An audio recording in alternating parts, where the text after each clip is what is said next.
I ran across a story today, USA Today. The headline, What Good Sex Really Means to Singles. And it is a story basically about unmarried people and sex and various aspects of it.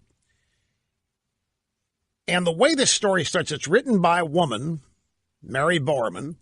When it comes to having sex with a potential love interest, many singles wonder, how do I measure up in the bedroom? Yes, women ask this. It's a poor choice of words, I think. It's not what you think there. It's. Now, how am I doing? Being good at sex is not as complicated as people often think, according to the annual Singles in America survey, funded by a dating service in Dallas called Match.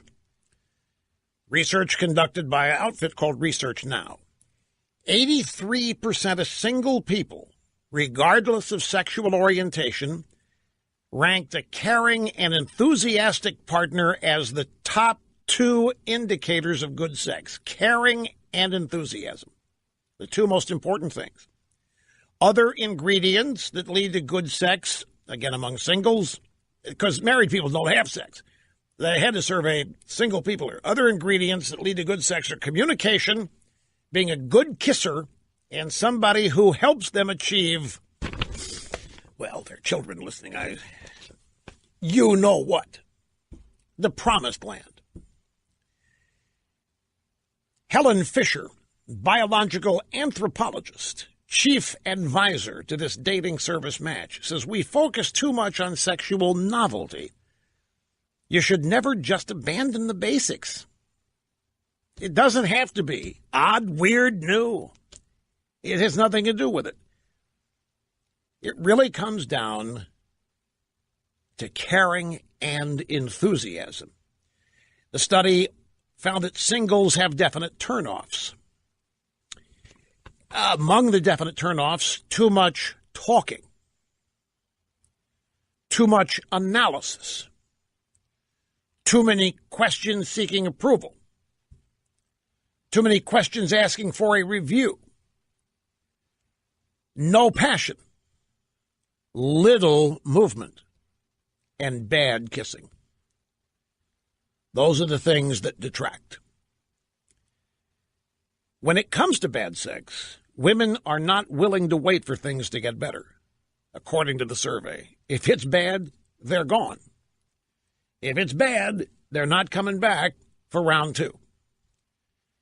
If it's bad, there is no second chance. Survey found that while the majority of singles believe sex gets better, women are 70% less tolerant of bad sex than men.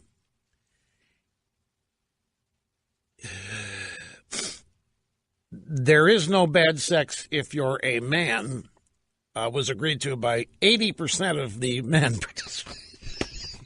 Just making that up. Now, let me cut to the chase here. None of this should be surprising. I mean, it's pretty much what you would think. The survey found that the best age for sex in women is 66, and for men is 64. A common misconception is that younger people are having better sex.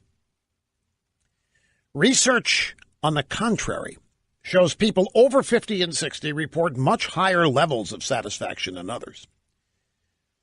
Feeling comfortable with your body is part of it. You want to hear one of the reasons why this is? The young are obsessed with looking good, thinking they look good, thinking others think they look good. Once you reach past 50 or 60, you realize there's nothing much you can do about it, and so you don't have that bogging you down.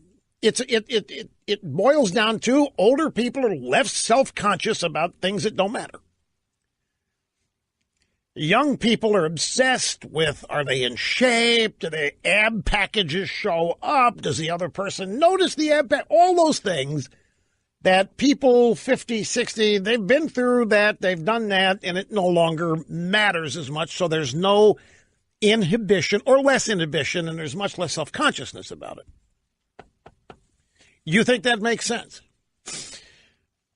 Feeling comfortable with your body is a part of it, but older individuals are more likely to speak up about what they like and don't like, which is a skill that is crucial, it says here, for great sex.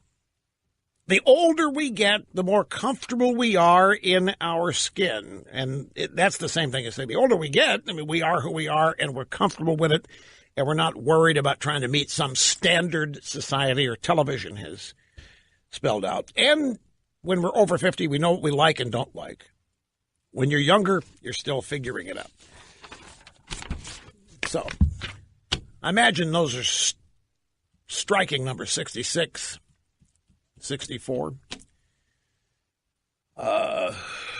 It violates, by the way, this news is it conflicts with many things. Oh, not many. It conflicts with certain things I was told when I was younger by people who profess to be experts.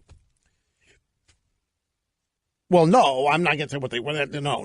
This is, this is not Dr. Judy here or whatever. Or Dr. whoever. We're not doing this. Well, something I was told, I can't, let me take a brief time out. There's other stuff here in the stack. I got to get back to phones and so forth. We'll be back, folks. Don't go away. Just hang in there. Be tough.